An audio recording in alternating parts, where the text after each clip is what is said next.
Appropriations Committee Chairperson Sam Atandi has launched a scathing attack on his predecessor, Ndindi Nyoro, and former President Uhuru Kenyatta, accusing them of mismanaging the economy. Atandi claims that due to reckless borrowing during the previous administration, Kenyan taxpayers will pay over 1 trillion shillings in interest on public debt in the financial year beginning July 1st. Elizabeth Mutuku with the details of this blame game over debt. Addressing a press conference at his KICC office, Atandi revealed that Kenya will, for the first time in history, spend over 1 trillion shillings just to service interest on public debt. This is as he blamed what he described as bad debts and a borrowing spree under former President Uhuru Kenyatta's administration. Had Uhuru Kenyatta not mismanaged this economy, we will not be talking about 1 trillion being payment to interest payment. So even when people, challenge us, and people challenge the government to show what they are doing with public resources, we want to challenge them, especially the people who are in government, the previous regime.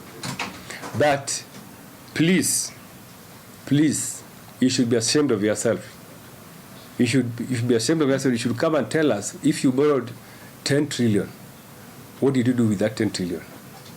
And because we are now collecting resources, which are supposed to spend the resources in development of the economy. Taking a direct swipe at his predecessor Kiharu MP Ndindi Nyoro, Atandi insisted that Nyoro bears part of the blame for the country's current physical struggles. He also dismissed Nyoro's recent criticism on government's fuel levy policy, particularly allegations that fuel tax revenue is being used as collateral for borrowing without parliamentary approval. I think these are the crux of the matter in budgeting, in terms of budgeting for this financial year, and it is important for Kenya to know that this is this position where we are. We want people to criticize us positively, without tribal bigotry, without ethnicizing leadership. We want people to be broad, in the way you think about the country. And I think this is a challenge I wanted to give my brother Ndindi Nyoro. Please be broad in the way you think about the country. The fact that you are no longer the chairman of budget does not mean that you want to throw mud at everything that was done, even when you are here as the chairman, and you willingly put your signature on them. You supported them publicly, and you said these projects are good, these programs are good for the country. Today has urged President William Ruto to first seek Kenyans' views before any decision is made on how their retirement savings should be utilized. He also termed borrowing against securitization of fuel levy funds as illegal, warning of a potential scandal involving the road maintenance levy fund. Lakini wakakopa igine ilikuwa imefichwa. I want to alert the people of Kenya, and I want the team from the National Treasury to know that whatever money you are borrowing in the name of securitization, it is illegal borrowing, and that is an egregious behavior.